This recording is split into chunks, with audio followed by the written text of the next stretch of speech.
All right, welcome to the Muscle Maturity Podcast, episode 100.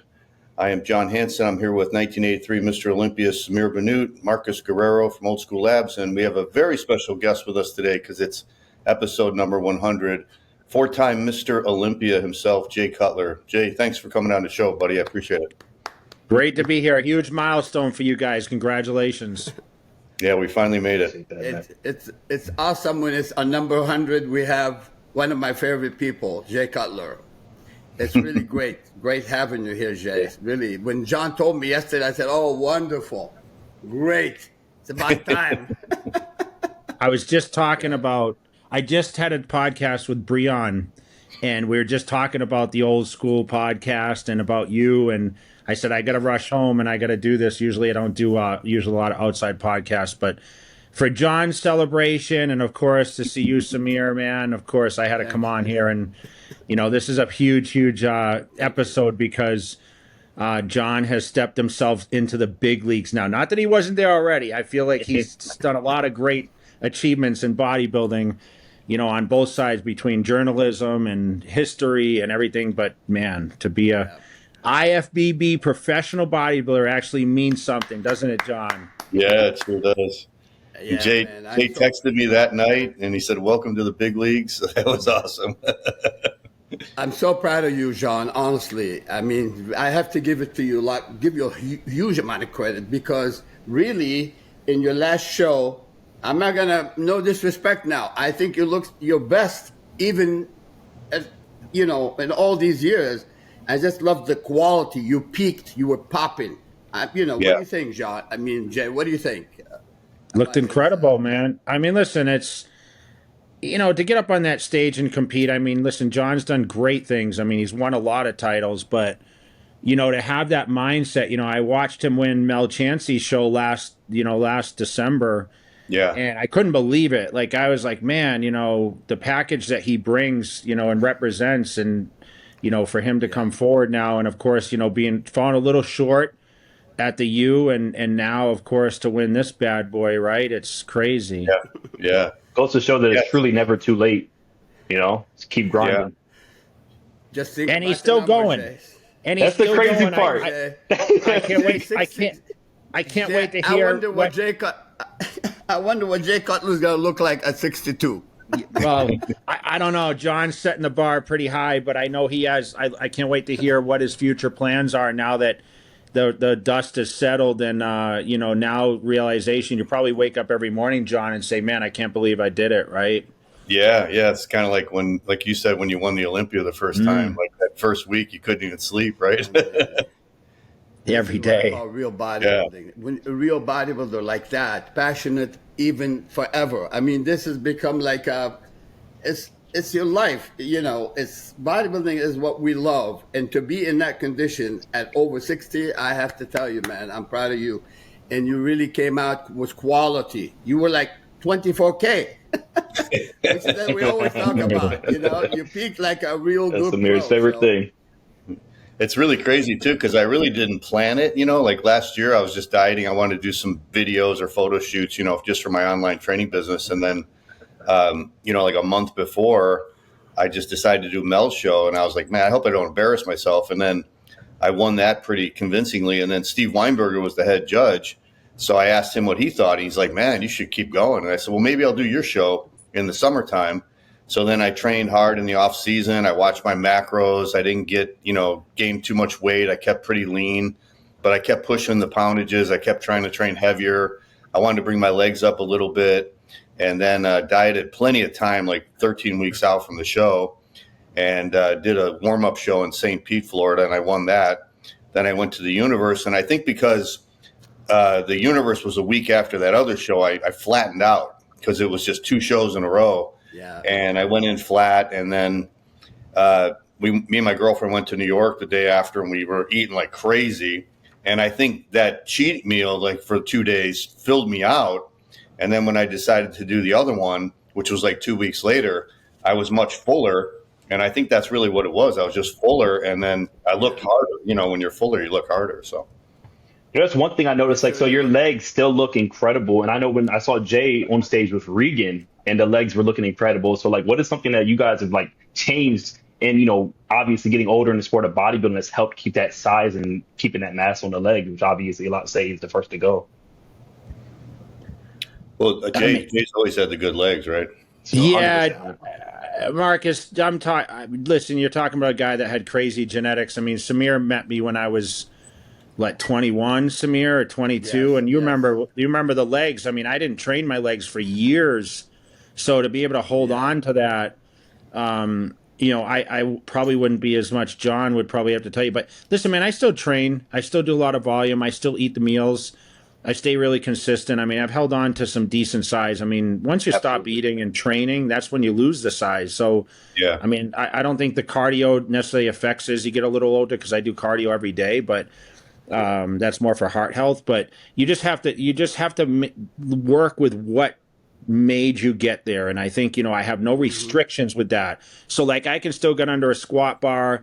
I can still get under some decently heavy weight leg presses, and you tend to hold on to that muscle as long as you can train, consistently and with enough efficiency. I think there's no limitations. Like John said, he still improved. I mean, his body parts improved from the Mel Chansey show, right? I mean, isn't that surprising, John?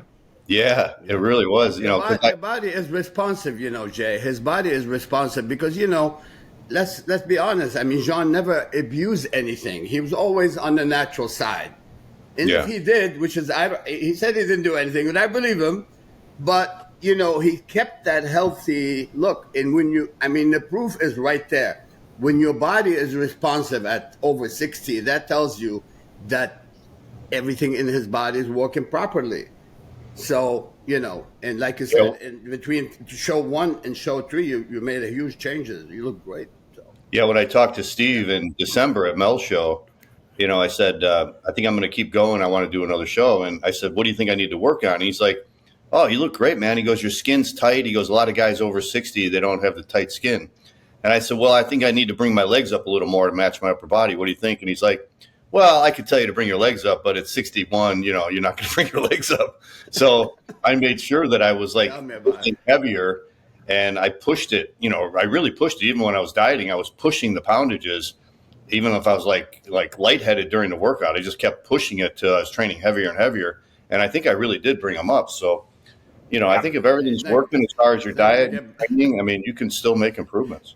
Oh yeah, I mean, I saw pictures of you at like 23 compared to now, and it's just like you look better, which is mind-boggling and awesome in itself, and it just goes to show the grit. Like, you legit look better now. Thank you. No, definitely, man. Jay, I'm almost 70. I'm 69. I'll be 70 in November. And you know what? Be 70 this November, Samir? November 7th. Wow. I'm getting 70. Okay. And so, Tom Platz was just like 2 months older than me. And, we were both hanging in, we're training, we stayed in decent shape. And then, it makes me happy when I see a guy who won the Olympia 4 times, with Jay, and the way he looks right now, knock on wood, he's staying healthy, he's looking awesome. He's got that charming personality. Everybody love him. That's what bodybuilding is all about. You can become Mr. Olympia 4 times, 5 times, and really stay healthy if you do your job properly. And so this is some of the question I want to ask Jay about some of the things that he does. I mean, I tell you, I followed in Jay. I was more on his corner. I was so much in his corner. And, a couple of times I felt like he should have won over, I don't want to say it. I mean, the great Ron Coleman, it was unbeatable. And to see guys like Jay Cutler pushing the envelope. He was after Jay Cutler. You know how many people try so hard to get to Lee Haney, and most of us fail. But to go against Ron Coleman, you have to be a badass. I mean, Jay Cutler took it from the great Ron Coleman. And what I love about Jay, he gives Ronnie so much credit for pushing him, for being there to make him a better champion. Such a driving force. I was following so much in Jay Cutler. I got to tell you, Jay, I was always checking with Chris Aceto. And Chris will send me photos and say, hey, man, you got to see the new Jay. He sent me photos and said, Samir, but don't post it.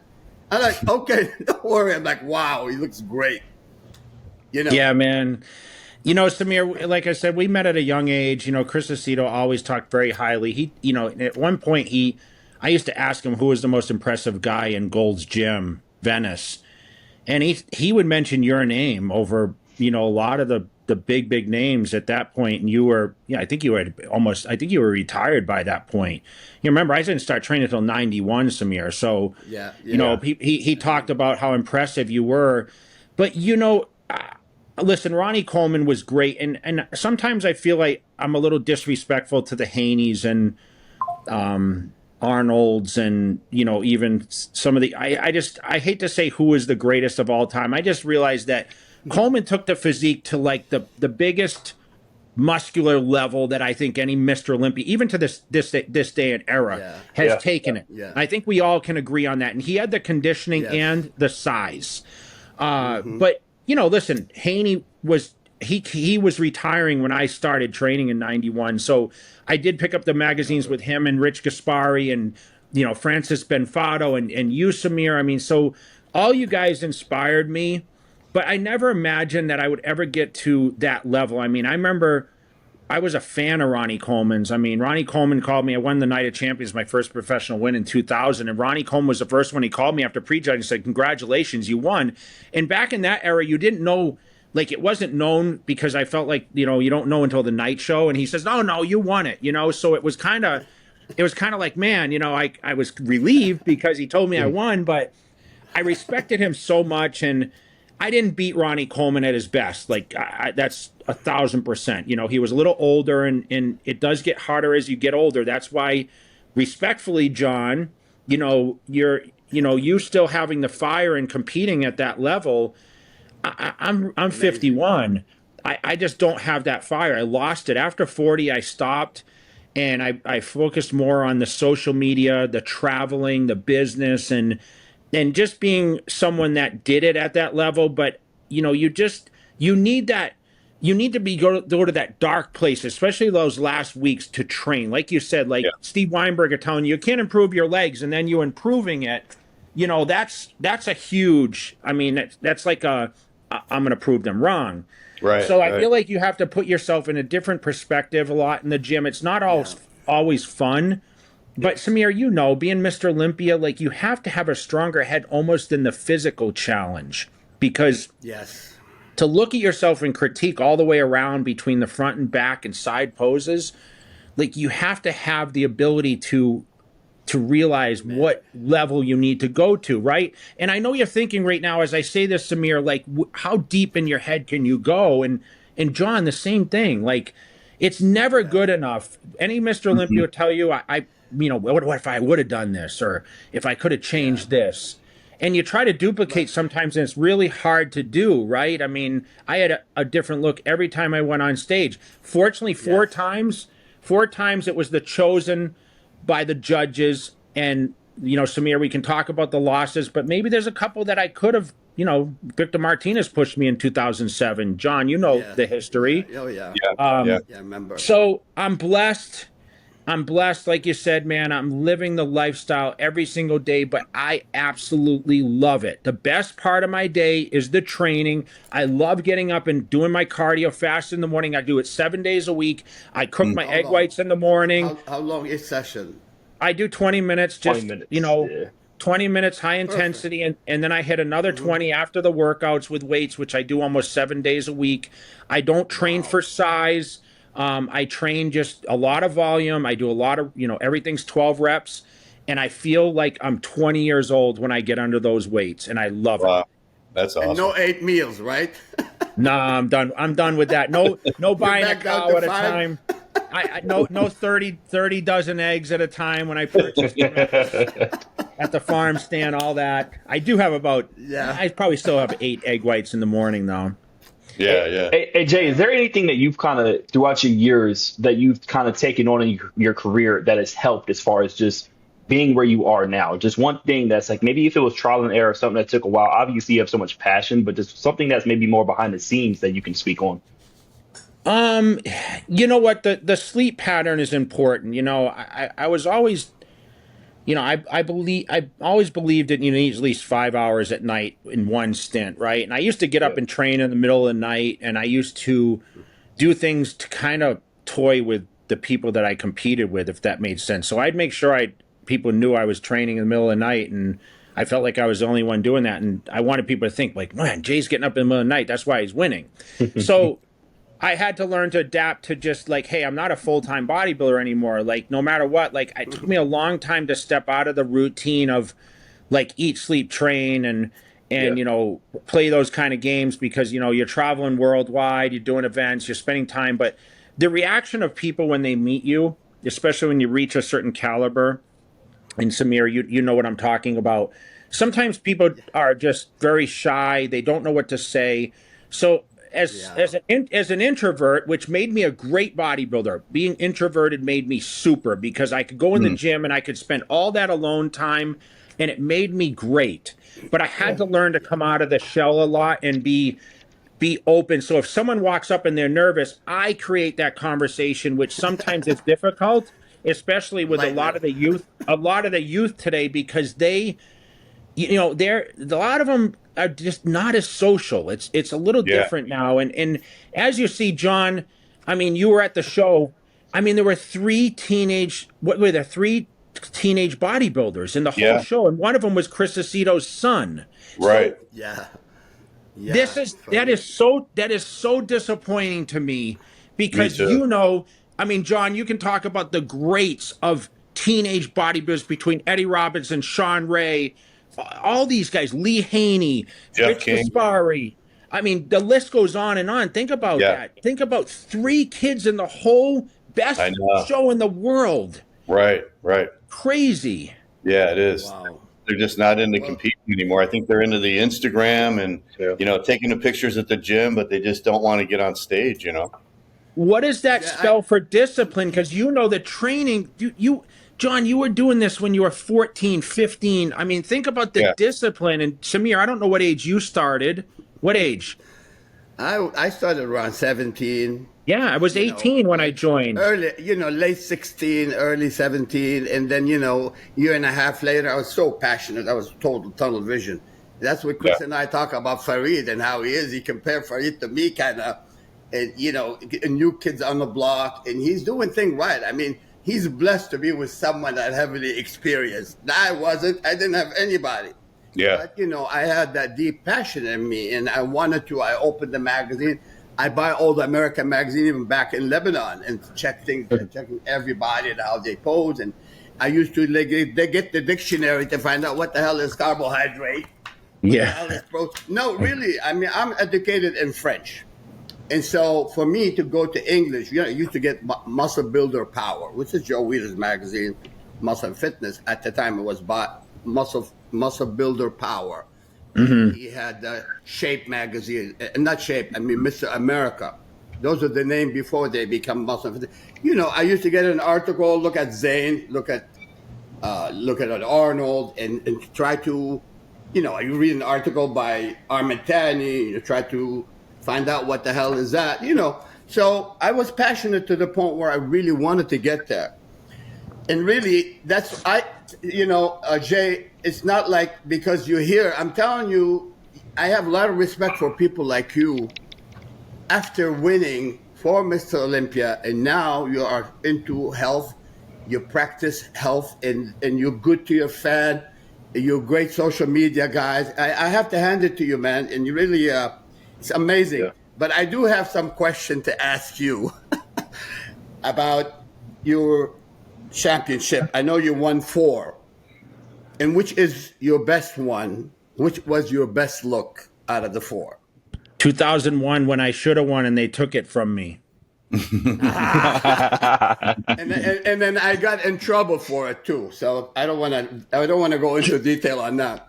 But Marcus, I'm going to ask John. How close was it in 2001, John?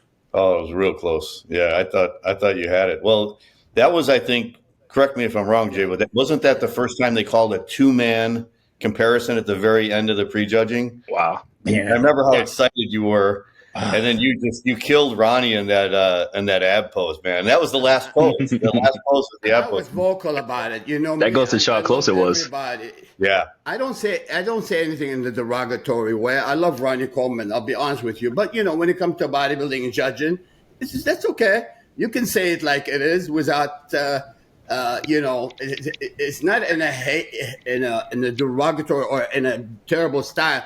I felt that year you should have won, and I voiced my opinion. And even Ronnie got mad at me. So what do you say? No, Ronnie, I love you, man. But And weren't you like 8 years before? You had that edge. 6 points, John.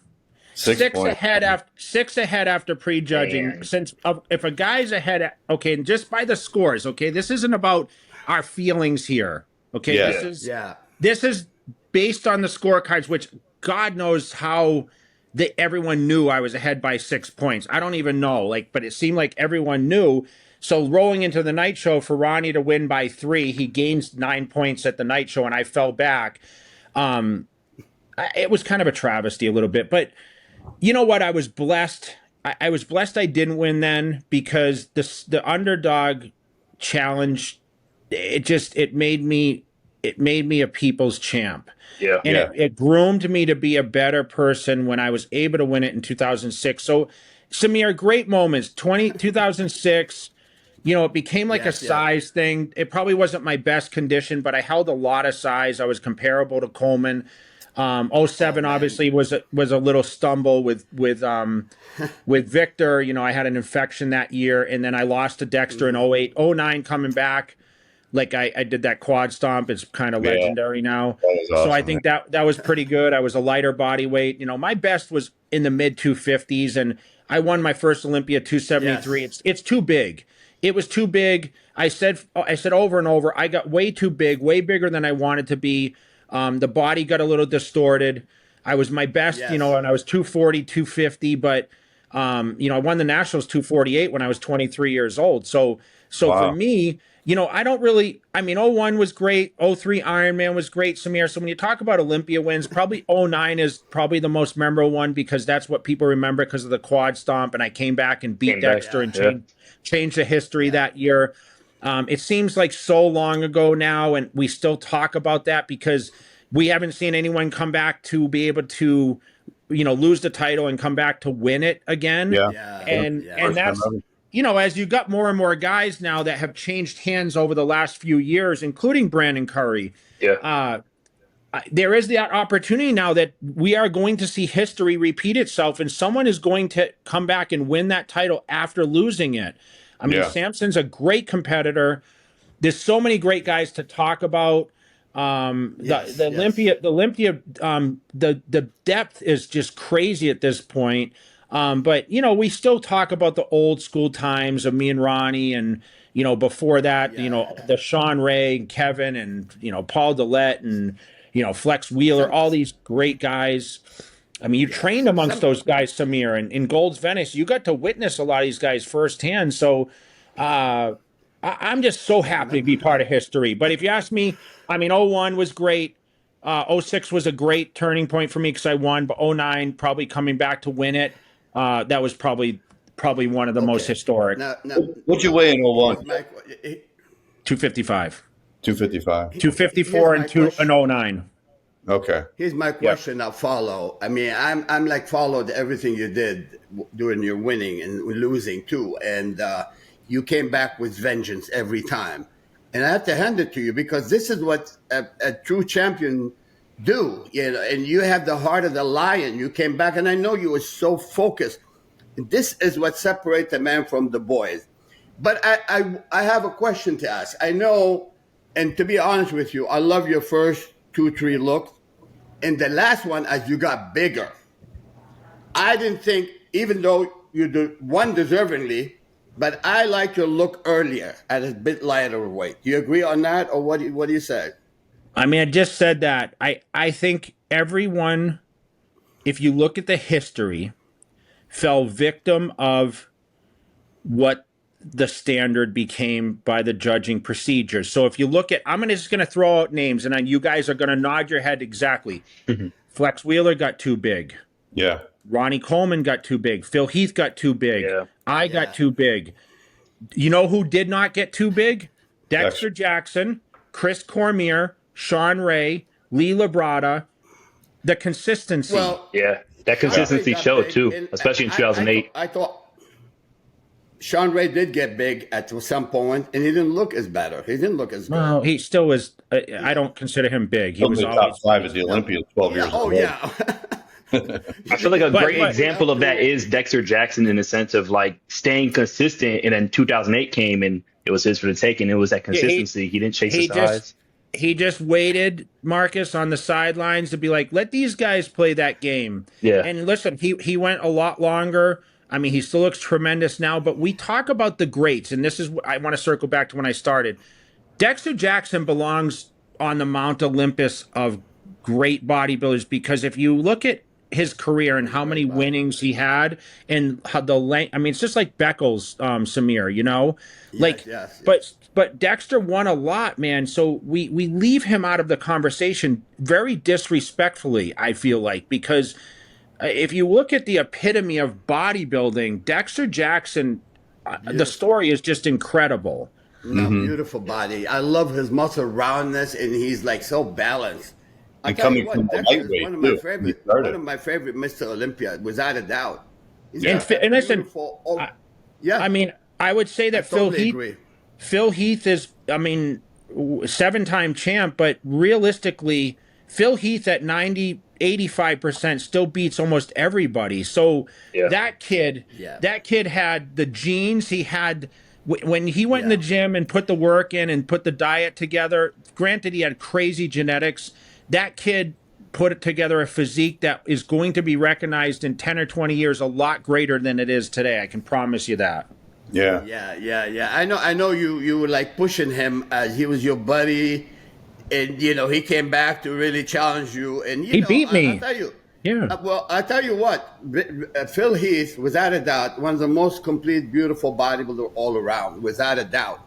And you know, yes, also for Heath, I like him in the first 5-6 years. In the last couple of years, he's got a little bit not as sharp and Too big. blocky. Yeah. We all did. I think as Jay Cutler, I like Jay Cutler the first 2-3 years. Well, like to me, that's the look. Was like beautiful, more wasted. You weren't as huge, but you were perfect. I think that was the look for Jay Cutler, honestly. And you know, I was going to ask you, because I know in the final year, you didn't work. You and Chris didn't work together.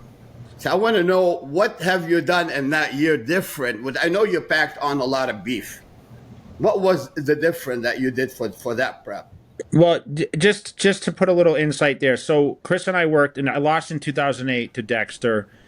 I hired Hani Rambod, which kind of was it was just a weird situation, because like I had asked him just to give me a little eye, because like things just weren't aligning. I felt like with Chris and I, we worked together so long, and I think that, you know, we got a little complacent and that was partly because of me. You know, I'm like, hey, I'm Mr. Olympia. You know, I really couldn't really take necessarily criticism on a sense, because I felt like I was still superior to a lot of the guys.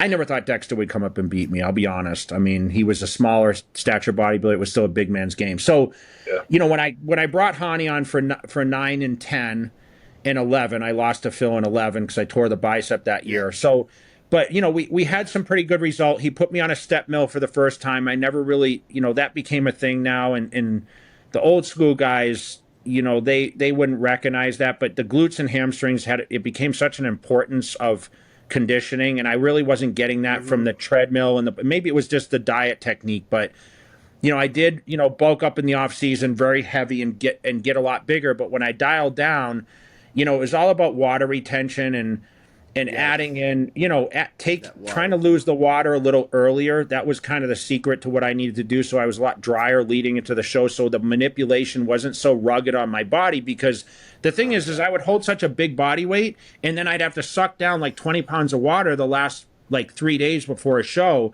Wow. And you know, it's like trying to land a plane, you know, without without Very quickly. having a tower to land that plane when you're that big and you have to manipulate that so much. John, you just went through this, right? Yeah. You just talked about this. So a lot of times I'd flatten out. I didn't have the pop.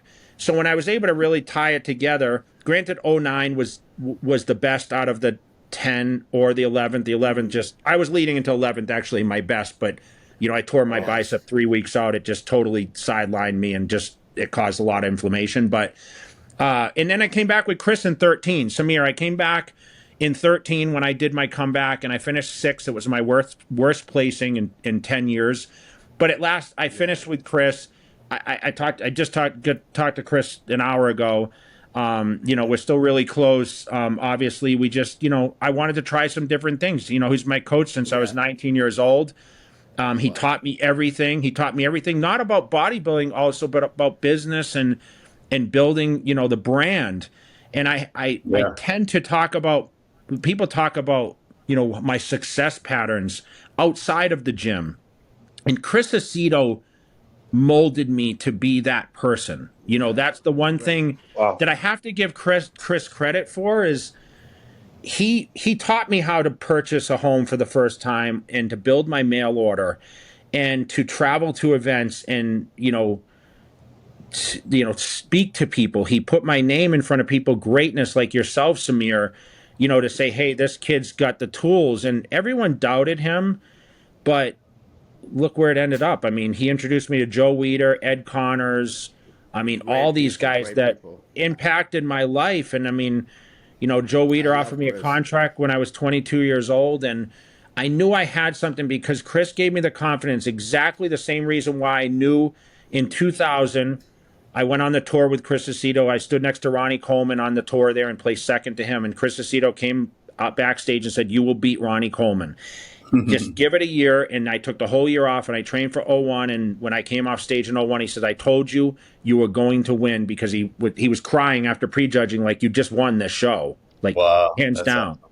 So it's crazy. That's like, our relationship goes deeper than a coach or anything like that. We became brothers. I mean, he slept on my couch. I mean, we were a few years apart, but Chris mentored me more than people could ever imagine. I have to credit him much more than a bodybuilding coach. People see him as that. That guy is just, when he's in your corner. Man. Yes, when he's in your corner, he's a real guy, man. There's no one better to be in your corner than Chris Aceto.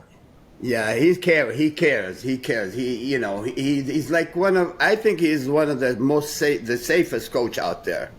Seriously, no disrespect to anyone, but he's more rational. He cares, and he does things from the heart.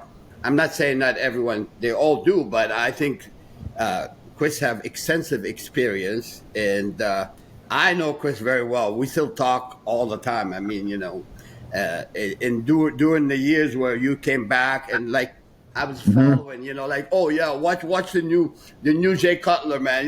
He sent me a photo. I still have some of them on my phone from back in the day. Like, wow, man. Oh, wow, Jay. Hey, Jay, I wanted to ask you, you were talking about the early days, and I saw that interview you did with that Overcome podcast. Yes. That was a really good interview.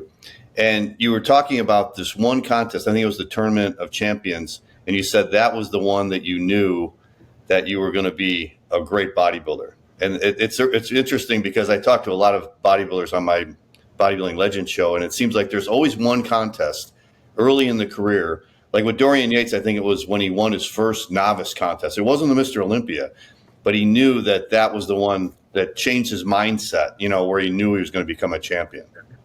August 19th, 1995 was that day of that contest. Samir, you might have been there. It was in LA. I saw you in all your. It was in Redondo Beach Performing Arts Theater. Okay. Yeah. And I showed up there. I flew out. Chris Aceto flew out with me, and that was my first lead-up show after the T Nationals. I remember, Connors, Irv Gelb, all those guys told me, if you want to get the publicity, do a show in California. It will get you the publicity, and we can probably get you a Muscle and Fitness cover shoot. And that was the whole goal, was to walk away from, that contest, to be in front of the magazines. As you know, it's not like today. You had to be in California to make it happen. Yes, yes. So I flew out there, competed in the show, won hands down. I mean, people laughed when I came out on stage. That's what it was like, because at 22, I mean, it was crazy. I mean, I was huge. I remember what you look like even now. I could just close my eyes, rewind and replay. Yeah. I know exactly what you look like back in the day. I remember, many people don't know who Connor. Ed Connor is really one of the most passionate people. He's really a good guy. And, Jay surrounded himself with good people. When you have Ed Connor, what you said, Irvin Gelb, Chris Aceto, and you yourself, you have that deep passion. And so, you have all the nucleus, all the necessary stuff. Mm-hmm. That's why you went all the way, man. That's why you got 4. You probably could have got more, Yeah, and I got my first Muscle and Fitness photo shoot. I remember I got introduced to Joe Weider, so I went up there in a white T-shirt and these plaid shorts, and I walked in. I was so nervous to meet Joe Weider, and I remember they opened the door, and I walked in, and Joe was sitting there, and I remember seeing he was like. He was he had on a tie and slacks and sneakers, like white tennis shoes. So I was kind of like, I looked at that and I'm like, wow, this is a little different, Oh my and he says, the first thing he says to me, he goes, he said, who'd you shoot with? And I said, Irvin Gelb. And that's the first thing he said to me. Who'd you take pictures with? I said, Irvin Gelb. And he goes, okay, because I want to sign you to a contract. That's the first thing he said to me. That's awesome. I walked in the T-shirt. And I was jacked, I was young, and I had the blonde hair, and he said, he referred to me, he said to Chris, because Chris Aceto was with me, he's like a Dave Draper with something. Chris Aceto will probably tell you what it is, but he said you the next blonde bomber. Yes, he said this guy, he's like a Dave Draper with bigger muscles or something like that. That's a compliment right there. Yes, and I'm like, wow, like this is Joe Weider. Did he tell you to take your shirt off and pose a little bit? He didn't even have to, because he already knew. I mean, the show had already happened, so I shot the Muscle and Fitness the next day. Was my first. I'm looking at it right now on my wall, and I was 20. I was just turned 22 years old, and man, I mean, to go back to Boston. And my mom to walk around every grocery store and buy every magazine. John, you remember, if you were on Muscle and Fitness, you were on every magazine rack when you checked out at the grocery store.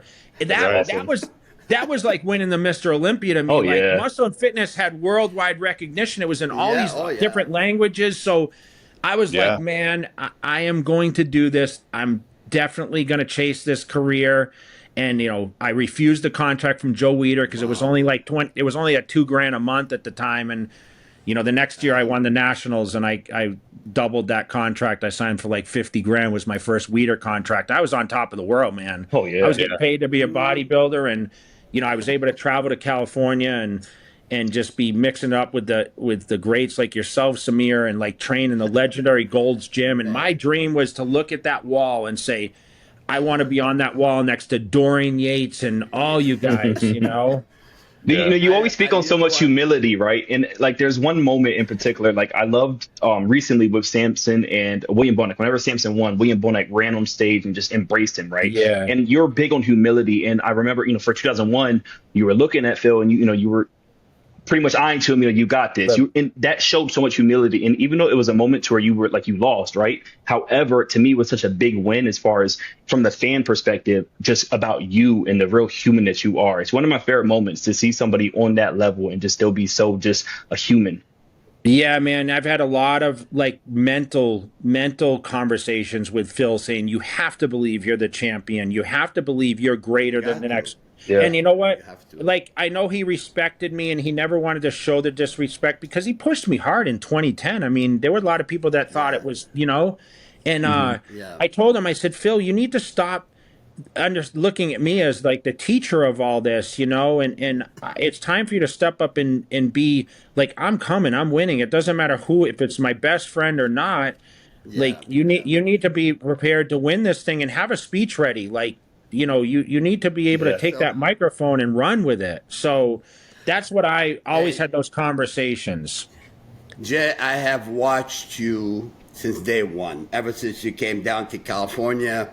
I know what you look like, and I know in my heart that you are driven. I know. I said, man, that Jay Cutler, he's driven. You could see him like every year is climbing, climbing. You know what? All of a sudden, for Mr. Olympia, it's unbelievable. But anyway, Big Jay, while we at it here, I have some other question now regarding bodybuilding, because we know when you win Mr. Olympia 4 times, man, come on. To me, this is like beyond unbelievable. Even I won one, and I'm like, wow, it's aesthetic. I can't believe that. You know, one Mr. Olympia is good win, but to win it 4 times, and that's unbelievable, man. Honestly, and to come back at that under pressure. Be the only one to come back. You know, that just goes to show. Unbelievable. Now, Jay, I have some question, and I'm sure Jean probably have tons of question, but I wanted to ask you about, you know, lately we've been seeing some guys going up on stage and doing all the funky chicken stuff, dancing.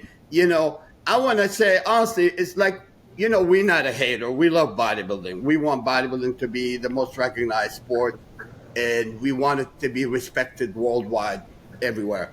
But sometimes you see some people get on stage and do some weird things. You know, you have some people say, oh, it is okay. Some say, the majority say it's not okay. For me, you know, recently they showed a guy who went up screaming and shouting, and his body is like not even belonging in Mr. Venice Beach. I mean, what do you think about that? Should there be a boundary, and some of those guys should not allow to do these kind of act on stage? You know, the thing is we used to have a rule book, right? I know in the pros we had like an actual rule book that we would get, but the truth is, you know, as you build more competitions, you know, the IFBB has expanded tremendously, right? So as you expand and you get more people participating, you're always going to have some standouts that walk into a show, probably never watched one. You know, maybe they didn't work with a coach or opposing, you know, someone in the gym that said, hey, these are the kind of the restrictions, or this is protocol. Yeah. And as you expand divisions, Samir, we came from strictly bodybuilding. Okay. Now you have every division in the world, whether it's classic physique, men's physique, women's physique, figure, bikini. And, you know, listen, the men's physique guys are always looking for something to do other than a front and back pose. There's a lot of transitional things going on. And, you know, but as the expansion happens and more people participate and they don't have the knowledge or the experience, you're going to have a couple standouts come out there and look for that attention, Samir. Like they don't know. But that's where, you know, it's a good answer. That's where it's important when you open, you know, I promote 4 amateur contests myself. So when we do our meeting, we explain like, guys, we don't need this kind of stuff going on. And it may or may not been said. And I'm not saying like someone messed up on that side, but you can't control every single person when they get on that stage. Unfortunately, or fortunately for a lot of people, it's individual. You can do whatever you want. You've seen people get disappointed and smash their trophies and walk out on stage. I mean, the water aqua stage, it's similar to that. It's one in a, like, this is the first time we're talking about it, Samir. And out of how many contests have we seen? Yes, there's some stuff going on, but in the end, I'm never going to discredit someone that gets on stage. You don't know what those people went through to get on that stage. They could have lost 300 pounds to get there. You don't know. Yes. And that could be their Olympia. You know what I mean? Yeah. So I'll never look at someone's conditioning because, listen, man, I used to walk around the gym and ask people, how do you diet for a contest? You just said, Samir, you know, you being in Lebanon studying what a protein and a carb is, like, we don't have the knowledge because it's something we're not taught when we're young in school. No one taught you that deep about nutrition. And that's why I think that today, like I said, it goes back to like it makes me really sad that the teenage nationals has 3 kids in it. I don't understand it. What are the kids doing? That's the question. What are they doing? Are they sitting on their phones and like playing video games, or are they just social media, or are they saying, okay, well, listen, the stage is a great platform. Even if you're trying to build your social media, it gives you the exposure, but it also gives you that discipline that led to my success in business and the relationships and all the great things that have happened in my life were structured by eat, sleep, train, build your body, feel good about yourself, have that confidence. Yeah. So you walk in a room, you're not like that hidden guy in the corner. Like I'm the guy that grabs the seat when you go to church or whatever. I'm in the front row. I'm not that guy sitting 10 rows back because I don't want to be, I'm go to a show in Vegas. I don't care. I'll sit in the front row. I want to see the best seat in the house, right? Because I have the confidence to sit there. So if I'm asked a question or if I'm put on the spot, I'm prepared all the time. Yeah. It's amazing too, Jay, when you look back at the teenagers. Like I started, my first teenage show was December of 79. So in the early 1980s, I was competing in teenage shows. And I remember doing the Teenage Mr. Illinois. There was 85 teenagers in that show, a state teenage show. 40 guys in my class. And that was right after, a couple years after Pumping Iron came out. And I'm convinced that movie influenced so many young kids to want to be bodybuilders because that movie was so positive about bodybuilding. And, Arnold was so charismatic. I think a lot of people wanted to look like Arnold. And it's just amazing where it's come from 85 teenagers in a state level show to 3 teenagers at the Teenage Nationals. So what are we doing wrong, John? Something is wrong with our message. So if you said to me, it's a huge eye opener for me. I mean, me being a 50 plus old man, but how can we get the youth involved deeper? Every national champion, John, they were in their early 20s. If they were barely 20, you remember, I was 23. Right. I mean, Sean, Kevin, Chris Cormier, all these guys were under 25 years old. Yeah. Lee Haney was what, 20, 21? Yeah. I mean, 22. Yeah. I mean, he was 22 when he won his first Olympia. I feel like we kind of need like another Pumping Iron. Like I think we kind of saw that a little bit with like Bumstead, right? As far as like social media, it got so big. TikTok, everybody was wanting to be Bumstead. But I feel like it stopped at TikTok. It stopped at social media to where like that respect was never gained to get on stage. It seems like, Mark, they never get to the stage. Like they're happy to just stay in the gym, take the pictures, and then post it, and then they just never really want to go on stage. Maybe was that a drug tested show, Jay? Was it drug tested? No, it wasn't. But the point is, Lee Haney hit it on the head. He said bodybuilding, when he said it needed a reset, people had their arms up in the air saying, he's insulting bodybuilding. He's talking about this, and that's the point that people missed. The generation that is under what we're seeing now, what is the future? What is the future? That's where he's talking about the younger generation are not getting on stage and competing like he was seasoned to, and the greats around him were seasoned to do. Yeah. Wow, things have changed a lot. I remember Casey Vitor, I think, when he won the Teenage Mr. America. I remember back in the days, Casey Vitor was only like 17 years old when he won the America. Casey was 19 when he won the Mr. America. Yeah, he won the national when he was 19, right? Mr. America. Teenager. Mm-hmm. John, how about Victor Terra? Think about Victor Terra. Yeah. How great he was. He was from my area. Unbelievable. Yeah. Massachusetts, right? Great body. Yeah. Whatever happened to him? I just interviewed him last year. He's doing good. John sends me every episode, and I enjoy it. I listen to every single one, and I appreciate that. That's why I'm on this show. Thank you.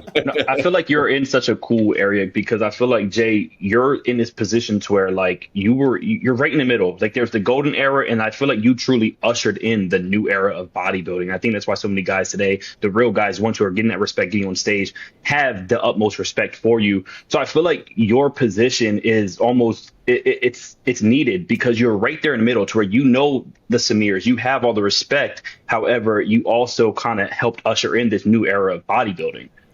So like I feel like your voice is so important with this in this topic. And that's why you see me at every expo. I'm in Anaheim next week, and I have these kids that come up. I encourage these kids to try getting on a bodybuilding show. And listen, I don't say, hey, bodybuilding. I say, whether it's classic or even men's physique, because I want people to go through the trial and error of putting their body into the best condition, because the discipline of the nutrition, the training aspect, and having the balance, to be able to put your personal time and dedicate yourself to something, to put your work ethic, because it will give you, incentivize you to be better and continue to do things at the best of your ability. And John's right in the middle of that right now. I mean, he's probably more motivated than ever. And what else is more motivating than success? That's where I love the success when you get on stage and you look at your body and you're like, it doesn't matter. Sometimes you don't win. But the transition you go through, Marcus, there's nothing that replaces that self-satisfaction. It builds your confidence. And you can look at yourself and, you're just, I say these people all the time, like, I lost 100 pounds. I said, first question I ask is, how do you look at yourself in the mirror now? And it's like, it's life-changing for people. Yeah. And it's crazy because you speak on that, and there's a duality that's needed there, as far as like, you're somebody who has, that passion, but you were also introverted, right? So I feel like that confidence that Chris Aceto helped build in you, and, the introvertness is what kind of helped bring this, the Jay Cutler and the person that's so well respected by everybody alive. So I feel like I wanted to ask you, like, out of the new people, because I think you are the best ambassador for the sport. I'm not just saying that because you're here. I think you are. You've showcased that. Now, out of the 100%, out of the newer people, and not Mr. Olympia winners, I feel like that's a cop out. But if you can name a couple of people who you feel like, who have that duality that you showcase, who would be really good ambassadors for the sport today. I mean, listen, I think Phil represents that. I think Samson's doing a wonderful job. I mean, he's getting out there, he's networking, he gets on his social media. He's a guy that he probably never imagined he'd ever be in this position. I think he's a tremendous Mr. Olympia. I think Brandon Curry was a tremendous Mr. Olympia. Not to say like the Hotties and Big Ramy. I just like they didn't have the ability to travel extensively like these guys. Derek Lunsford does a great job. Derek Lunsford puts himself in front of people, and I mean, he's a very when someone's a positive person, and even when they win and lose, they come back and they just show the perseverance and the consistency. And that's what you look for. Social media is consistency, just like this podcast. And like, you guys have to show up every week. You have to get behind a camera. You have to have conversation. Okay. Sometimes it's not easy because we have a lot of personal things that go on, right? There's a lot of things pulling us left and right. John, you've been dieting for God knows how long. I mean, probably since last year.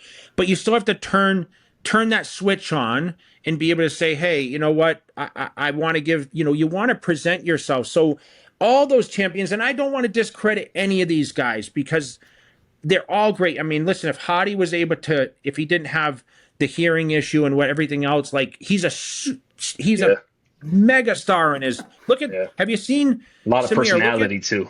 Yeah, but when he comes back to Iran, have you ever seen a crowd like that? I mean, we saw him and Ramy being national celebrities. Yes. Can you imagine? I remember getting off I would leave the gym, in Vegas and leave the place in Vegas. Of course, the crowd's outside. Samir was usually one of those people sitting outside the venue. But after that, it's like no one cares, I can't even get on the news station or anything else. And I watch these guys jump off the plane, and it's like the president's there. You know what I mean? It's like a motorcade and shit. It's crazy.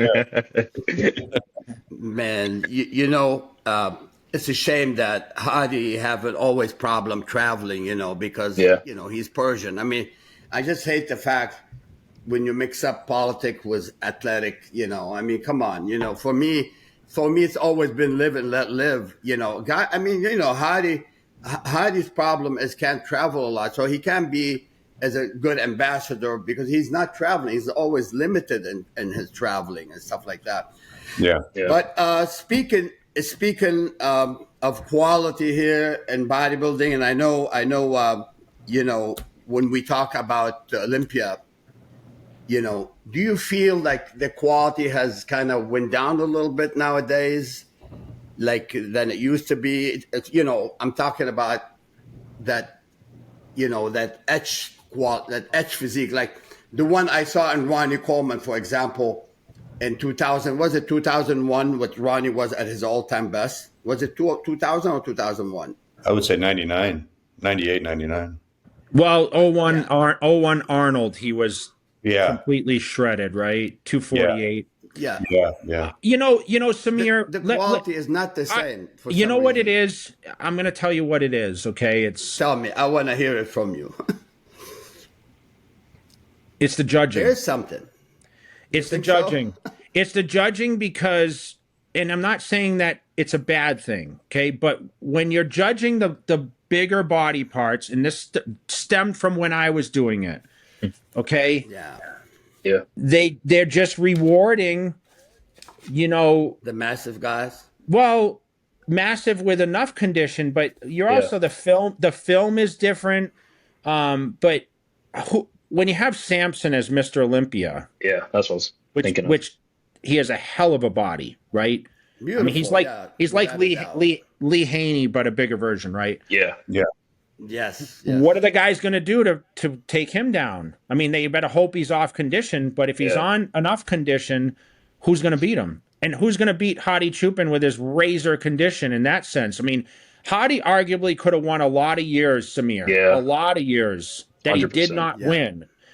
But anyway, I'm thinking, Jay, why some of those guys are not, like, I know you came into show super shredded a few times, and I know Ron Coleman came in super shredded, and I talk about that quality. For example, Samson had the body without a doubt, and I think he needed additional 5% of sharpness. Do you think that is needed? I mean, I'm not disrespecting him here. He deserved what he did, what he got.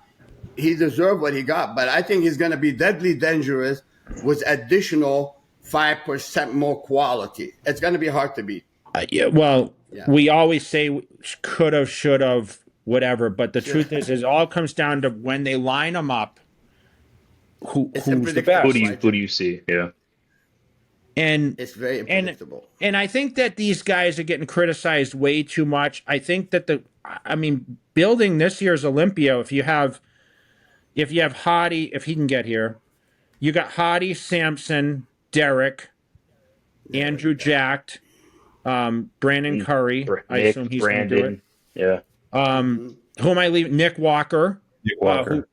Dude, that's a hell of a top 5 or 6. I don't even know how many I mentioned. Yeah. Anybody show. I mean, you're going to tell me you're going to criticize those guys aren't comparable to a lot of the guys back in the era. I mean, granted, you're talking Ronnie Coleman, you're talking Flex Wheeler. You're talking about the greatest bodies of all time, Samir. I mean, arguably, right? Is Flex Wheeler the best built human ever? Flex Wheeler, I mean, 93. Incredible genetic. That 93 Arnold. So, it's we a shame can't that compare. Flex Wheeler is not an Olympia list. He could have been Mr. Olympia. What happened? I mean, Dorian Yates, winning the Olympia as many times as he did. I mean, who had a back like Dorian Yates besides Derek Lunsford, who's 5'6" compared to Dorian Yates, who's 5'10"? Makes a difference. So when you talk about the quality, I think these guys get shit on way too much. I still think the quality is there. But the judging procedures, okay, they're looking for the size has gotten, and it started with Dorian and it went through me and Ronnie where we got way too big. And now, you see the guys, they're just expansive in a sense, which the bigger you are and the fuller you are, you're going to lose some of that detail. And we talked about Dexter Jackson. He was way more shredded early in his career than when he got blown up a little more. And he had like rounder, fuller muscles. They start losing that detail that they had in the early ages of from your era, Samir. Like the guys were in the 200 teens. Now, if you're not 250, you're not competing on Olympia stage in the top 5. It's ridiculous, but that's what it's come to. That's progression. That's evolution. It's what it is. So don't shit on the guys today because it's only because they have to be at that level to compete. And the money, Samir, the money is massive. No, I hear you. I mean, $600,000. I'm not talking about that. I'm talking about this, like, when you talk about something, you're talking about a great, unbelievably gifted guy. He's like gifted as much as Phil Heath. I mean, the guy's got everything. And I'm just saying, what the reason why we're not getting that really paper saran wrap onion skin? This is what I wanted to. Because they carry being disrespectful. They carry way more size than the guys ever did. Right. That's why. Yeah. So it's a balance. Are you going to go for the most shredded guy or the roundest, fullest? It's still bodybuilding. If you can have round, crazy, full muscle, it's just like this. Hottie Chupin shredded to the bone. But Samson, you say, needs to be 5% better, but he has better shape when you look at the silhouette. So that's where the judging has to determine, do we go for this or do we go for this? And that's where the audience is inexperienced, because they look at a guy and say, that guy's the most shredded, he should win. No, that's not what it's about. If the guy doesn't have the physique, Samson is the best. Samson's physique is the best physique in the IFBB right now. Definitely. Zero question. Definitely. I don't think any of us would disagree with it. Totally agree. Totally agree. He's got a beautiful body and he can pose really, really well.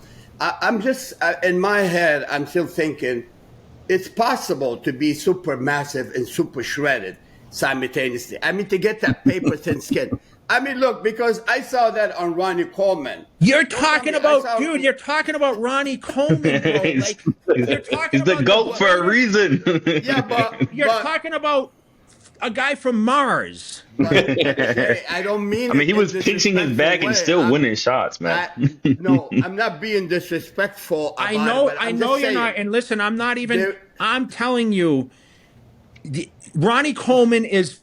You're never going to see Ronnie Coleman again. I don't give a shit what anyone says. John, Marcus, you can disagree with me. I'm not disagreeing. I don't think we're seeing another Ronnie Coleman. John, I'm not disagreeing with mass and class and beauty. I'm disagreeing. I'm just talking about, how it's striated, the separation, the additional. That's at a lighter body weight, Bliss. That's all I'm trying to say. Your muscles are how much water. When your muscles have that much expansion, think about how round these guys are. How many fibers can you see when the muscle's that full and round? Yeah. Well, we should call that a water war too, Jay. The water war. It's sometimes when Jay, I tell people, once you shred it to the bone, you got no subcutaneous fat. It's better to be full. And that little bit of water is not going to harm you. Most people, what they end up doing is losing excessive amount of water. They end up to be like, they cannot differentiate between flat and holding water. And so sometimes when they need to drink water, they actually lose water. And this is where it takes, superior knowledge in this area, and I'm pretty sure you're more aware of it than anyone. I feel like that's where it becomes like a sweet science. To where I feel like in today's bodybuilding, we have the Tonio Burtons, we have a Nick Walker, we have a Samson, we have a shredded to the bone Hottie. To where that's why I truly need. I know I'm from the new era. I love this era of bodybuilding because we have someone like an Andrew Jack, someone like a Samson, someone like a Tonio, a Martin, who literally these bodies are so different. From one extreme to the other. One has the silhouette, one has the compact, cool look like Tonio. We got Samson with the silhouette. Brandon still carries that silhouette coming back. And I feel like it's one of the coolest eras because how do you judge that? I think that's why everybody's so boggled mentally. It's like, how do you judge that? It is exciting, but listen, man, people might knock Nick Walker, but that mother is shredded and big and round. Yeah. I mean, he's bringing a lot. He's checking a lot of those boxes, if you ask me. A lot of the boxes are being checked by Nick today.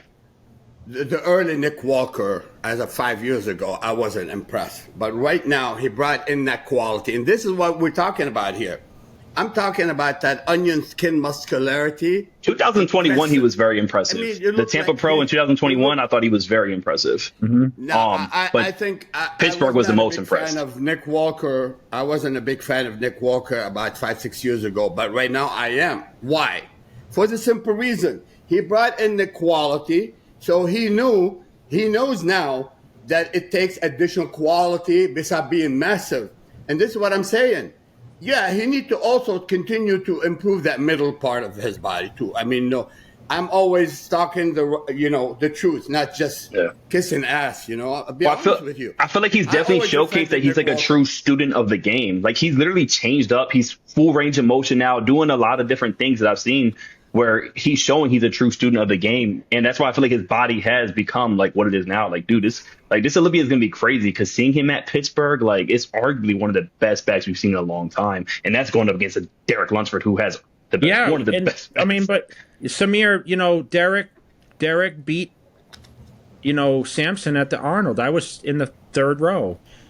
And he clearly won that. So when you start talking about those fine details, Derek pulled that down. But like you said, if Samson came, a little sharper, I don't know if Derek's body can beat Samson at his best, but that's what makes bodybuilding fun. I mean, think about, when you won the Mr. Olympia in 83, Samir, why did you win? Well, let's put it this way. The total package and that separation and the striation. Like, for example, not just talking about myself, but I did the right things. I peaked the right way. I mean, I was like, I didn't look even big in my clothes. When I went backstage, everybody, like, Dennis Tenorino, rest in peace, he looked at me and said, my face was like that. I looked like a tennis player in my clothes. When the shirt came off, everything came out, With 196 at my height, Jay, I'm like only 5'6". Being 196 pounds back then was plenty of beef. Frank Zane at his best was like, 185, and he's like 5'10". So the thing is, what helped me win, honestly, if I didn't have that superior quality? And this is why I always focus on that topic. And John, look, I told that to John as of last week. He came in more shredded than he was the two show before. So it does really make the difference when you have that pop in, and which you have, Jay. I seen you looking super shredded. It's no, I'm not being disrespectful. Look, I think Derek Derek, he's got the body that is unbelievable too. So him and Samson really is kind of unpredictable. Whoever brings that onion skin etch muscularity is gonna take it. I do think that's why it's such a beautiful time in the sport. Pretty complete, And like you said, Hadi Chopin. What Hadi Chopin stand out? Hadi Chopin comes in shredded in the middle, shredded upper thighs, and guess what? He probably doesn't have the best frame out there, but that etch muscularity, boom, cannot take his eyes off of him. Best midsection in the whole show. That's where Hadi is so dangerous, because it's still mid-range of the body, Samir. Like, we don't see that as much, with the guys these days, and that's where, listen, Samir, if I was in your era and witnessed way more than what I ever witnessed, I 100% agree with what your perception is of what greatness is. Okay, you've seen so many great bodies, but what I'm saying is, evolution is just something we can't fight it. And the evolution of bodybuilding, like it or hate it, this is what it is. So we have to stop trying to compare the eras, the past to the present. Yeah, because listen, Samir, I was too big. I said it. I think you said the early Phil Heath, 2011 Phil Heath, when he beat me, was his best ever. After that, he got bigger and bigger and bigger. He was phenomenal, but he was his best in 2011. John, agree with me. Jay, absolutely. Jay, I'm with you, but also no disrespect. The size does matter nowadays. The overall beauty to the body, which is Samson does have, with Derek completion. But I am pretty sure, and I believe in my heart, that the more quality you bring to the stage, the chance is going to improve vastly. I mean, I tell you what, like you said, Samson comes in ultra shredded, guess what? It's over. Nobody's taking it, at that point. I mean, the guy has... Samson knows that. The shoulder to waist ratio is unbelievable. I mean, he's wasted too. That's a good thing. And this is what I think Nick Walker would want to also be tighter in the middle. I love Nick. Nick is a warrior. I've defended him. I defended him when Sean Ray and Bob Chucarello were saying things about, no, I would never take anyone cut their spirit and discourage them. I think he's a warrior. I think he's belong. But I mean, to be Mr. Olympia, you gotta be, and you know it. Jay Cutler didn't win Mr. Olympia, which was you had that 24K, and that's what won you the title. And one time I went with you against Ron Coleman, and so to me, you could see the difference, and that this additional quality does matter, to me. These guys between Samson, Hadi, Derek, and Nick Walker, I know personally those guys train harder than you can ever imagine. Those guys. Yes. Those guys are all dangerous. Yeah. And there's a lot of other guys too, but that's 4 guys that I can name just thinking easily that are machines. Yeah. But machines. Jay, do you think there is a mastery in peaking? It's between you and me. No one's ever done it perfectly every single time. There's never been a perfect Mr. Olympia ever. So there's you cannot be 100% precise right on the money. You could be like 99%, you could be 95%, but 100% it's almost impossible. I think someone can peak what they think their perception tells you is 100. What I'm saying is no one can ever get progressively better and better and better without a stumble at some point. You're always going to have a little sway from here to there. I think Phil Heath peaked the best of anyone I've ever seen. I mean, Dorian Yates was pretty solid too, but no, Phil Heath. I'm going to say Phil Heath. Phil Heath was probably the best in peaking we've ever witnessed on the Olympia stage. Well, Hani Rambo is a masterful when it comes to peaking. And this is what I think would be a longer topic too, talking about who's the most masterful coaches out there. I've always felt like Aceto and Hani, to me, they're the front runner in coaching. These are the best two. Well, it comes down to eyes. It comes down to eyes, Samir. Like, if you have a great set of eyes, I mean, Samson's wife trains him. I mean, how he's won a lot of contests and been in the top 2 or 3. He's doing great with his wife. So when it's just having a great set of eyes and someone being critical of what someone looks like, because we're never looking at our backsides. But arguably, there's a lot of great what we call coaches out now. But I just hate that the athletes don't get the credibility. It's the coaches that are getting more credibility than the athletes themselves, because they're the ones putting in the work. Mm-hmm. And a lot of times, I know in collaboration, I worked with coach, whether it's Hani or Chris, they would say, "What do you think?" And I would give my opinion. And I said that's why Chris and we just weren't aligning in that sense. And maybe my ego got too big. But I can admit that as I'm mature. No, it's the truth. It's the truth. When you win, it's the hunger of winning to you. You want to go to that. You want to be super perfect. I know you. That's the truth. This is what you had. But you start to lose the fire, when things become more apparent to you and more of importance to your life, because we all mature. Every decade is a maturance level, especially in the males. I think the females mature a little quicker than we do. Yeah. But you become doubtful, Chris. Jay, you become doubtful about, because your body by then, after 3-4 years on stage, and how you won.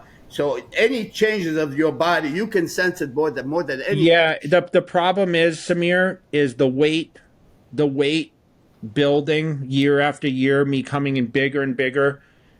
It caused havoc in my preparation, because you put on 3 pounds of muscle from the year prior, throw anything you took out the window, because you can't go back to it's like I can look back at the notebooks because I journaled everything. I have it all.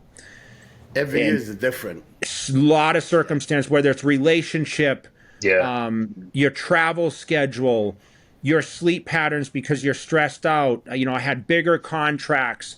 The money changes the game, and that's the only thing that these guys have to find the balance now, is because the checks are big. Arnold pumping 750 for first next year. Crazy. Whoever the hell doesn't line up for that check in the open division is crazy. out of their mind. Yeah.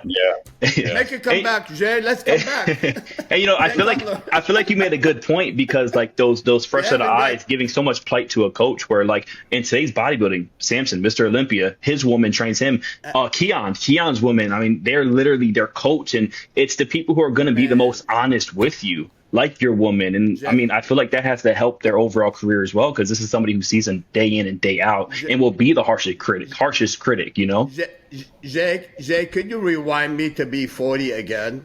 Rewind me to be 40. I would like to get that check, bro. I would destroy the gym. How much did you win for Mr. Olympia in '83, Samir? Oh, it was 50 grand. It was like probably a lot of money back. Probably a lot of money back then. Yeah, back then, 50 grand. I mean, my rent was $275 a month, including utility. No, the same place right now is $5,000 the rent. You know, I'll be honest with everyone that's sitting in this room with me. If I never made $1 from bodybuilding, I still would have chosen it. It was never on my mind until I started getting the checks. Yeah. I loved it. I loved it. If I got enough to afford my chicken breasts and got the sponsors and all I cared about. And to this day, like I tell you guys, like the gym time is so precious to me. And people say, nah, you know, Jay, you've made a lot of money doing, but you know what? I made money outside. Yes, bodybuilding created this opportunity. So I'll never go against bodybuilding, but yeah, I truly loved it. And John, you can, and Samir, you know, Marcus, I'm not sure about your background, how much you love bodybuilding. I mean, obviously, like we've taken it to this platform that we have, but I loved it, man. And I love it like I'm 18 today. That's great. Wow, unbelievable. Well, I think that's one thing you said is the fact that you're like, you go into the gym and you still love it. And it's that kind of excited. passion. I'm still excited when I wake up in the morning to say, oh, I got arms today, or I got back today. And I'm like I haven't trained yet today. So I see striation in your thighs, bro. You got abs. I mean, come on. I'm going to train tonight. Samir, I'm going to think about you tonight. I'm going to do some back. And I'm going to think about that Christmas tree when you did the Christmas tree.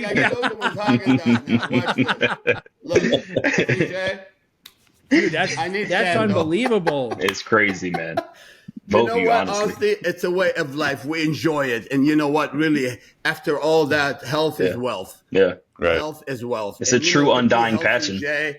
Samir, I know you're still mentoring all those young kids. You don't know how many kids I run into. Yeah, Samir trains at the gym, and he's telling me this and telling me that. So you're still hanging around the gyms being a gym rat, Samir. I know you are. No, I mean, honestly, to me, it's my lifestyle. You know, I train seriously 3 good times a week. I don't train every day.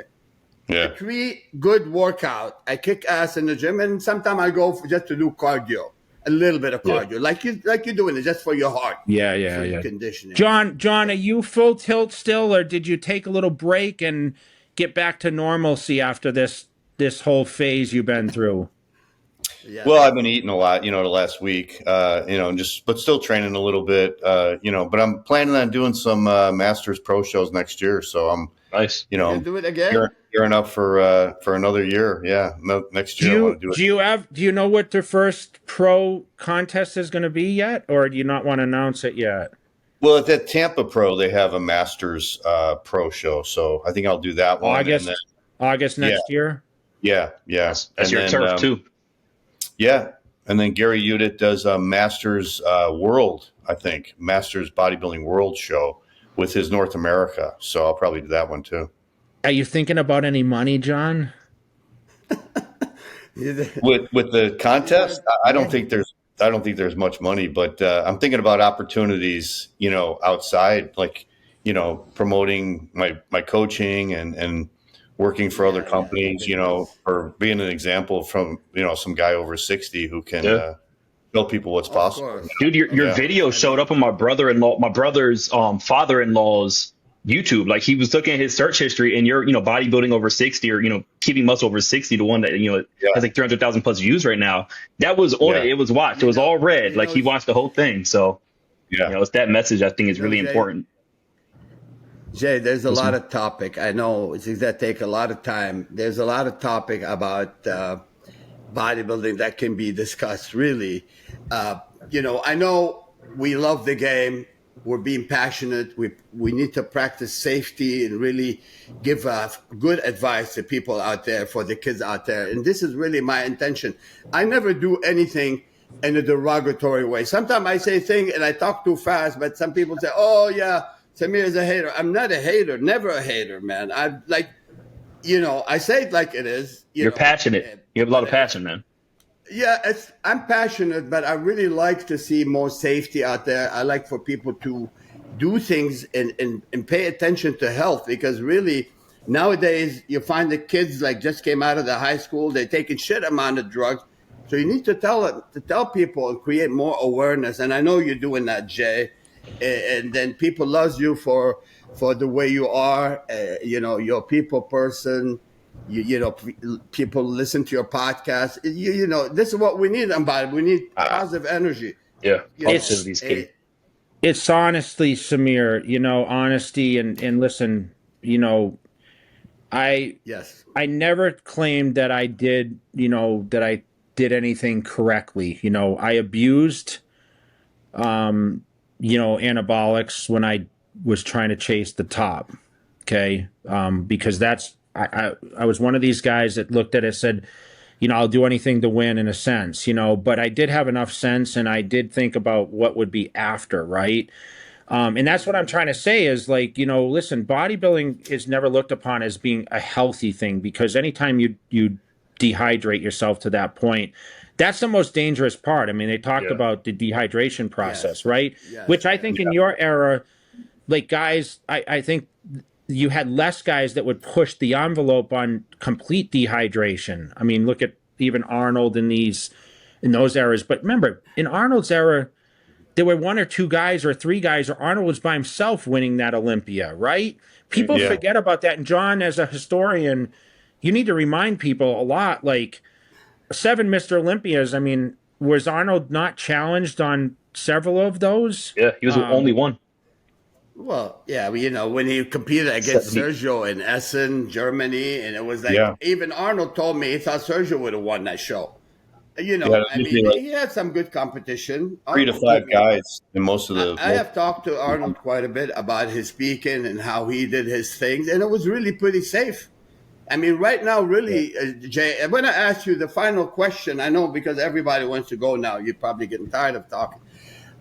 Jay, do you believe that is it possible to have a Mr. Olympia champion and walk out healthy and feel good and live heavily without the abuse? You think, is it doable without the abuse?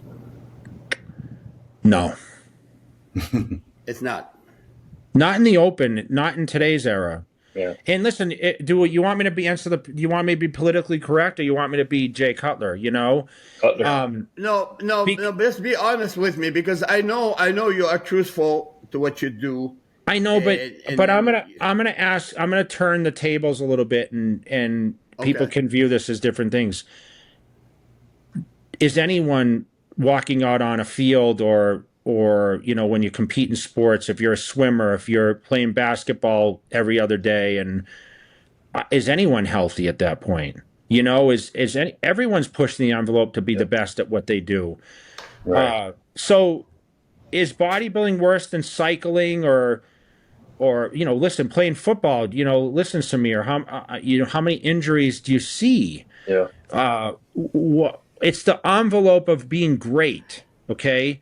So we get in a car. I mean, car accidents, people are afraid to fly, but you drive down the street. How many people have we known get into car accidents? There's a risk factor in everything you would do, and people say, well, I have a choice. And then they turn around and smoke a cigarette. They drink 3 beers at night.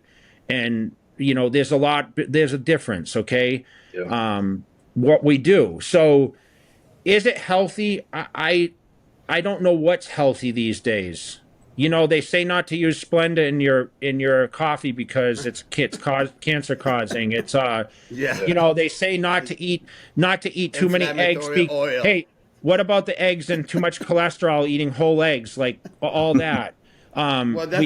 We've heard the That's- farce about testosterone. Now that they're taking a step back and saying, hey, taking testosterone, healthy. it's healthy. Okay, so Yes. so you're asking me a question that I can have rebuttal, but I'm going to tell you that you asked me a question, said, is it healthy? No, it's not. But it's a choice, okay. and it's a competition. It's a career for a lot of people. It's inspiring for a lot of people when they get on that stage. And you know Definitely. what?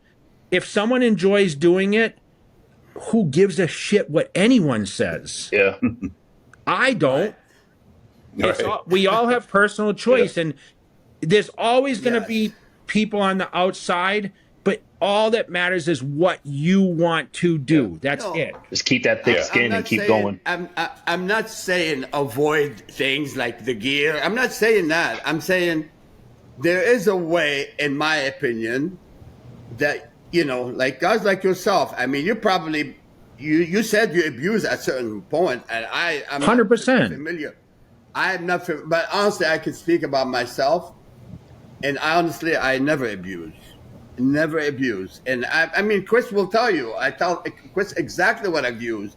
But I think you can actually reach a level. Look, you can't tell me guys like Sergio Oliva who reached that quality, huge mass.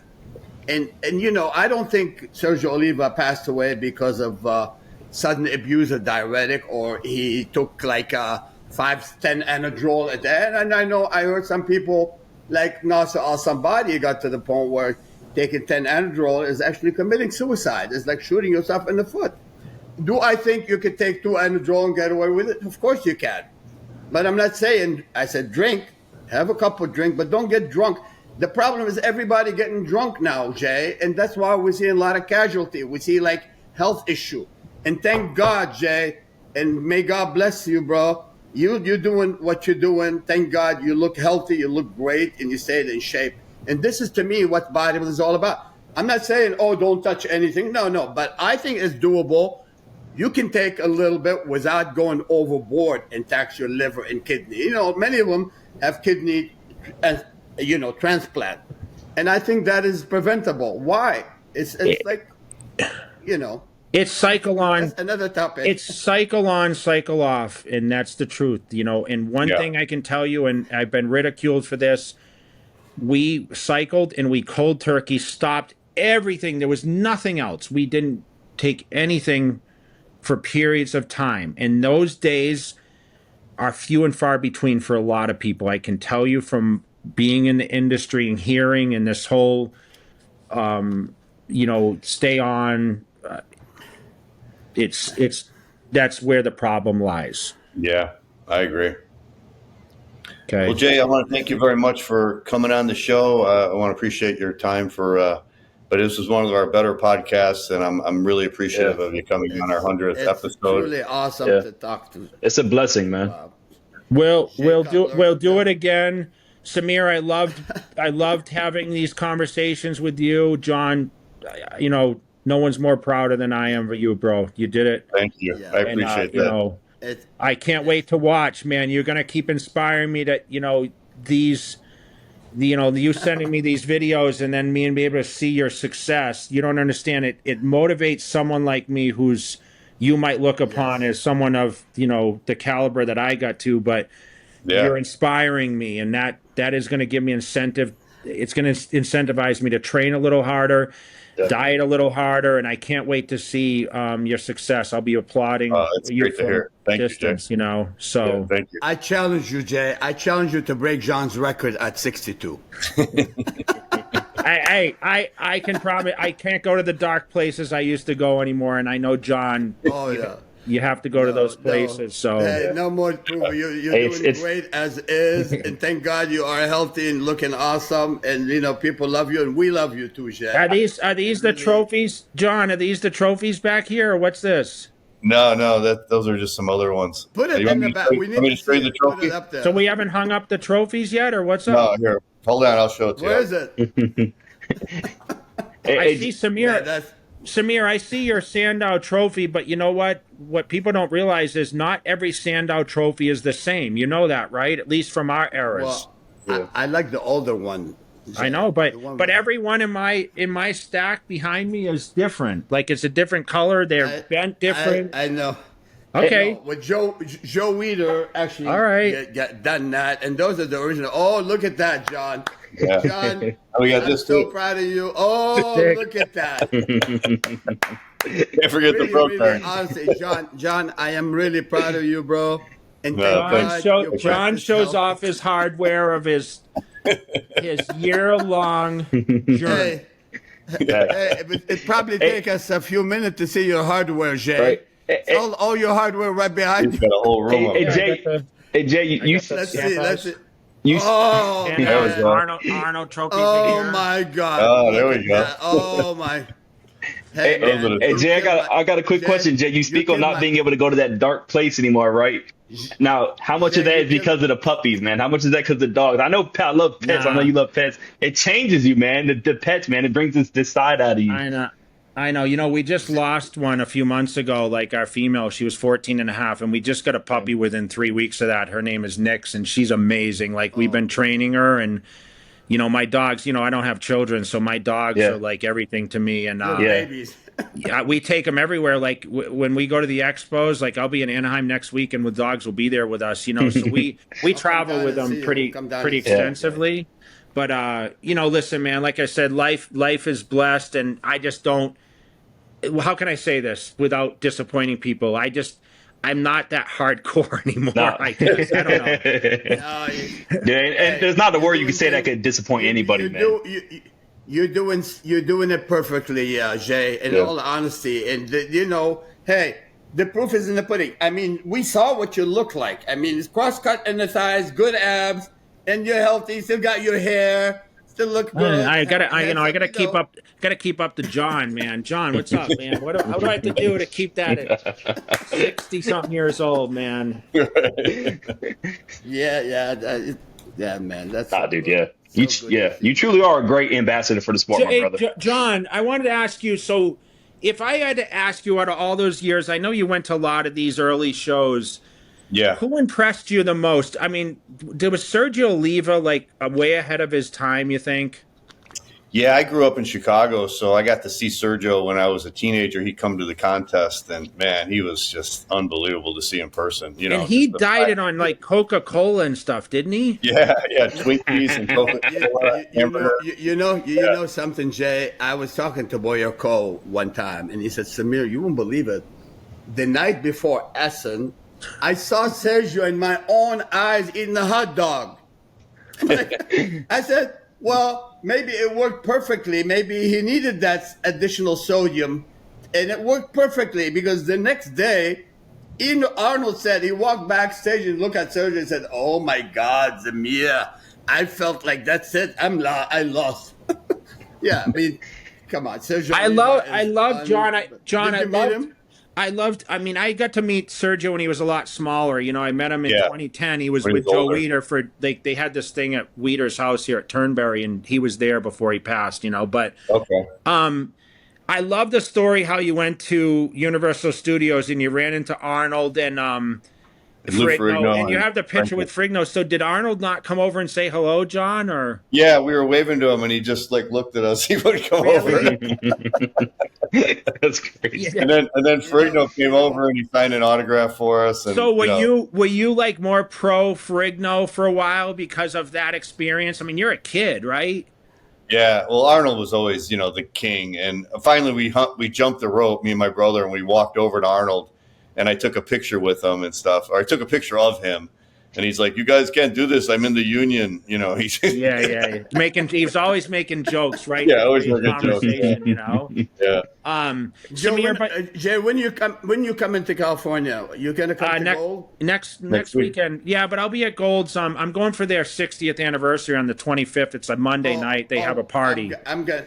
Yeah, be yeah. there. So I'll be there. But Be good. Samir, you got to train at the original Gold's gym, right? Yes. And John, did you visit the original Gold's like on Ocean? No, the first one I saw, I think, was in Venice when Ed Connors owned it. Okay. Like probably around 1990. Which goal did you visit, Jay? Did you go to one in Santa Monica? 93. That was the first time I went. So I got to see the one when they had I didn't get to see the original. Obviously, I drove, like when I stayed at Connor's house, I would ride the bike by the original Gold's Gym. Yeah. But you got to, that was a smaller one, obviously, but I couldn't, like, if I could go back in time, people always ask, like, what I would enjoy the most, and like I'm a true bodybuilder at heart. Like I wish I could go back and just be a fly on the wall and witness those guys training in that smaller Gold's Gym. Yeah, the first one. Rewind, replay. I was thinking about that earlier. Yeah, man. All the talent in there would be crazy. Yeah, like those guys training with only free weights, like with the bench that had the. Like when the bar sits, it's like on that skinny, so if you took the weight off, it fell off the end. Like we had cement weights in our basement. You know, my brothers had them, and like I remember getting on and trying to bench press when I was like super young. You know, I was like 9 or 10, and I just like I see the equipment and what these guys, the size that they were able to put on, and the lack of nutrition. Like you just said, this guy's eating a hot dog, you know, Sergio, but like they dieted on milk and. Like, so when you, and they train for hours on end, man, like the whole progression of everything, like I trained twice a day. That was my secret of success. Like I had to do less cardio because of that, but no one trains twice a day anymore. Why? No. Yeah. I did, Jay. I used to train hamstrings and calves AM. But PM. But like, Samir, not one single pro I know trains twice a day now. And maybe this podcast they see it and someone can hit me up and say, Jay, I train twice a day. But everyone trained twice a day when I went to Gold's Venice. Everybody, Wheeler, Cormier, everybody was training twice. Why is no one doing twice a day anymore? Well, before competition, I did, Jay. I I literally lived the sport, like, for example, I could do chest, shoulders, AM and do I was doing like pulling muscle, pushing muscle group, legs, like my legs, I'll do in the morning. Maybe I do squat and quad, and PM, I'll do hamstring and calf and ab. So that was like the competition with total tunnel vision. And like you said, we were fortunate. I was getting paid from Joe Weider for making a couple of interviews with Bill Reynolds. And I get my $500 a week from Joe, which is enough to pay my $275 rent. And I lived right on the beach in Santa Monica. And, Chris Asino came into my place. That's even before you connected with Chris. He brags about it, Samir. He told me how nice it was. But that's what I mean. Like, so like the styles have changed so much, and like everyone has their theories. So I mean, I would love to be able to go back to the old days and be able to see really what went on, man. Because John, I love listening to your stories because you got to witness a lot of the early years and like before. And I'm sure you're still a fan of these guys, but now with social media, and Marcus, you watch obviously what's going on, but this Olympia is going to be a hell of a lineup this year, guys. Like it's very hard to predict, and I'm looking forward to it a lot, actually. Your top 3 before you leave, Jay. Your top 3. I mean, I gotta go with Hadi, Samson, Derek, or Hadi, Samson, Nick Walker or Derek. I can't say that's my 4. Those are my guys, Yeah. Okay. I'll say Samson, Nick, and Derek. Or Hadi. Yeah. So you can interchange them. Samson, Nick. The question is Hadi going to be able to come? And there's this guy, Bet Ruse, that's phenomenal. He'd be possibly in the top 6. Goodness, Man. If he could come, that could shake things up. Definitely. And we don't know what Andrew Jackson will look like, right? But all those, we have to go with what and listen, we're disrespectfully leaving out Brandon Curry, who's been 4th. I mean, why aren't we talking about him, right? Facts, yep. So let's say it's unpredictable 100% because you never know. Maybe if another Jay Cutler who have that crazy mentality coming from behind and like boom. I think they all have that mentality, man. Okay, onion skin, shredded to the bone, pose with mastery. And you know what? Who knows? Well, out of those guys we're talking about, I'm with you too. As we get closer, we'll see, guys. But I appreciate the time, and it's great catching up. And I'll be following along to see what to watch each episode. So it's been a pleasure meeting you, man. Truly. Thank you. Thank you, Jay. Great Appreciate you talking coming to on, you buddy. always, buddy. Hopefully, look forward to see you at the 60th anniversary Yes. at Gold Gym. I'll see you soon, man. All right.